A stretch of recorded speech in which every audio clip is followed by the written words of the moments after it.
दोबारा करेंगे। मैं स्टार्ट करूं 1 2 3 गो। నేను ఈరోజు సెంట్రల్ ఢిల్లీలోని మాటియా మహల్ కాన్స్టిట్యున్సీ నుంచి మాట్లాడతా ఉన్నాను. ఇక్కడ నేను ఎలక్షన్ లో పనిచేయడానికి వచ్చాను.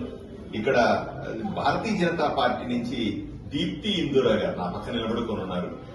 వీళ్ళు కంటెస్ట్ చేస్తా. వీడి భర్త హితేందర్ జీ గారు నాకు మంచి స్నేహితుడు. ఎప్పటి నుంచో మేము కలిసి పనిచేస్తున్నాం భారతీయ జనతా పార్టీలో.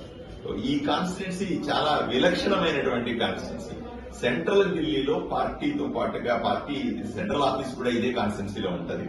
అత్యంత ప్రముఖమైన జామా మస్జిద్ అయినా సరే, తురక్మాన్ గేట్ మస్జిద్ అయినా సరే, కాళీ మస్జిద్ అయినా సరే, హజ్ మస్జిద్ అయినా సరే, అనేక రకమైనటువంటి మసీదులు ఇక్కడ ఎక్కువగా ముస్లింస్ ఎక్కువగా ఉండేటువంటి ప్రాంతం ఇది. ఈ కాన్స్టిట్యున్సీలో నేను ఆంధ్రప్రదేశ్ లో ఉన్నటువంటి భారతీయ జనతా పార్టీ కార్యకర్తలకందరికీ కూడా రిక్వెస్ట్ చేస్తా ఉన్నా.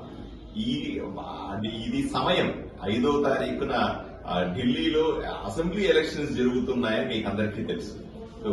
ఎవరెవరైతే మీకు తెలిసిన వాళ్ళు గాని, బంధువులు గాని, స్నేహితులు గాని, ఇంకెవరైనా సరే ఆంధ్రప్రదేశ్ మీకు సంబంధించిన వాసులు ఎవరైనా సరే ఢిల్లీలో ఉంటే దయచేసి వాళ్ళకందరికీ ఒక్కసారి ఫోన్ చేసి గాని, వ్యక్తిగతంగా కానీ చెప్పండి. భారతీయ జనతా పార్టీ అధికారంలోకి వస్తేనే ఢిల్లీ బ్రహ్మాండంగా ఎదుగుతుంది.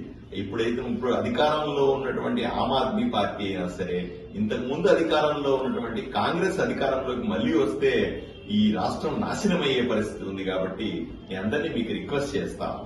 और पूरे आंध्रा के अंदर जो भी मुसलमान समाज के लोग हैं उसके भी मैं अपील करता हूँ, आप मुझे देखो कि मैं कैसे आदमी हूँ, आपके साथ कैसे काम कर रहा हूँ, आपके कैसे देख ले रहा हूँ मैं। आप मुझे वोट देके एमएलए बनाए। आप ऐसे भी देखिए यहाँ के मेटी महल के अंदर जो कॉन्स्टिट्यूंसी के अंदर जो बहन जी दीप्ति इंदौरा जी आप यहाँ पे कंटेस्ट करिए, उनको भी आशीर्वाद दीजिए।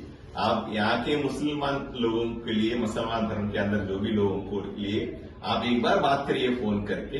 मैं जैसे आपकी सेवा कर रहा हूँ ऐसे ही दीप्ति जी भी आपको सेवा करेंगे, आपका मदद चाहती है।